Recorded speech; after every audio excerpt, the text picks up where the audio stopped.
Hi, everybody. I hope you're having a fun, crafty Sunday. I know that all of you have seen a lot of those popular shadow boxes that have really become really popular with scrapbooking and home decor. I know Tim Holtz has his configuration boxes, and Seven Gypsies have their printer tray, and I know Maya Road has the shadow boxes. So I'm going to show you guys how to create one with something that you might have on hand in your own home.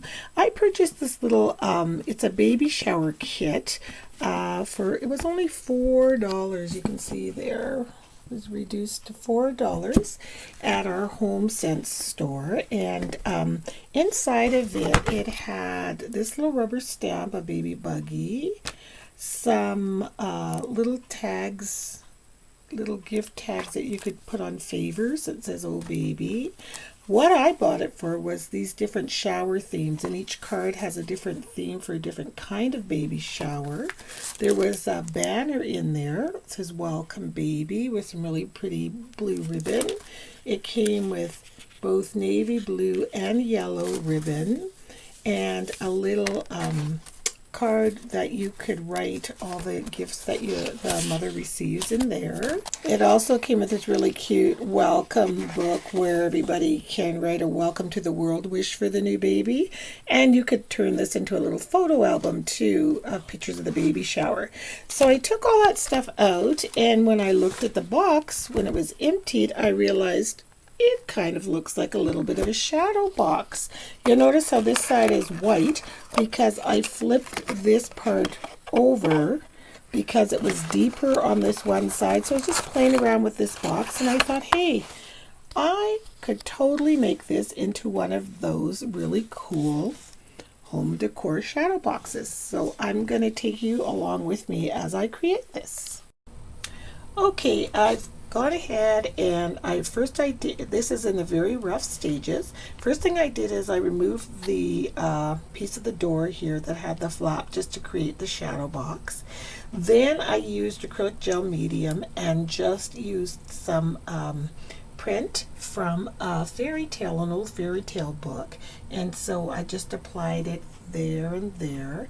Then I did a coat of gesso all the way around, white gesso, and then on the sides here you can see there is a little bit of text, just random text there, you see, and all around the other side as well. It's hard to see because it's kind of dark, and I will trim and sand all that down once this dries.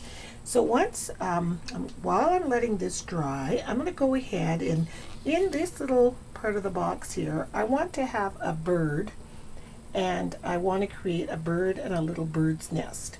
So I'm going to go ahead and use, I got these beads, they were 50% off at Michael's, so this strand of beads cost about $2.50, and I found this stencil, or sorry, I found this paper pattern on the internet of a bird template, and I'm going to use these two Tim Holtz memo clips for the feet and some printed paper, and I'm going to go ahead and create my bird and my little bird's nest. Okay, so I'm sitting here watching the Grammys. I've got it on pause right there. And I cut out the two pieces of my bird, so that's the top and the bottom. And then I just decided that I wanted my birdie to have a wing, so I just freeform cut out almost like a teardrop shape, just a little wing that I will adhere, something like that. So first I'm going to take some distress ink and ink around the front and the back of the bird and the wing. And then I'm going to take my memo pens here that I have.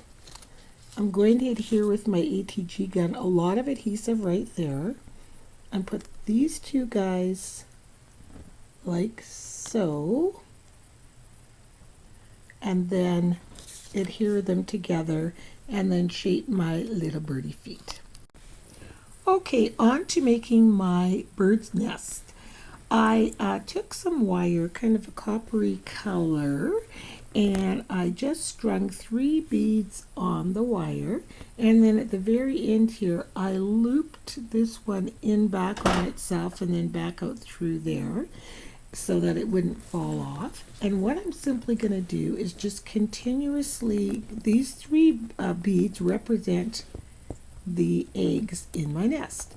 So I'm going to need 2 hands to do this, but I'm just going to keep going in a circular motion, wrapping the wire around and around and around until it looks like a bird's nest. So here's what my nest is starting to look like. What I found that I was doing, I would wrap the wire around my fingers, then take it off, and then just scrunch it up and shape it, oh that doesn't look that great, but into a circle so it sort of looked like a nest. So here's my cute little bird's nest. I think this turned out really cute. You could almost make one of these and then add a little loop for a charm. You could hang off a mini or whatever. It's really, really cute. And then we have our little birdie. So these are going to be just some of the embellishments I'm going to add to that little shadow box. So here's my finished shadow box, and I must say, talk about take garbage and make it into something really pretty. At least I think it's pretty. I'll show you what I did, so I'll move in close. There is our little bird right there, and it's got those little Tim Holtz memo clips for feet, and then I tucked my little bird's nest in there. I used a Copic marker in brown to dull some of the brightness of the copper on the wire. I took, you can see in the background is the printed paper, and I glimmer misted it with several different colors. I took pattern paper like Roxy Fur had done on her shadow box frame and made ruffles all around all the openings, which hid all of the imperfections that were in the frame. I took Scrabble letters and put Nana's Place right there, colored them again with the Copic markers, and then sanded it with an emery board and glimmer misted. I'm not sure if you can see the glimmer, I think you can. And then I added these really pretty Recollections flowers here down in this corner and then up in that corner. And then I had a Prima branch there, so I ran it across for the little birdie to sit on.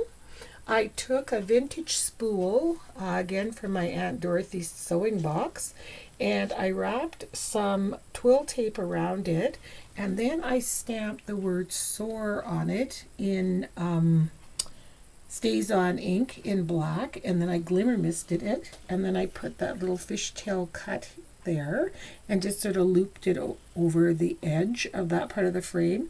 And then there's a Teresa Collins stick pin sticking in through the twill tape, and then 3 vintage buttons in that corner.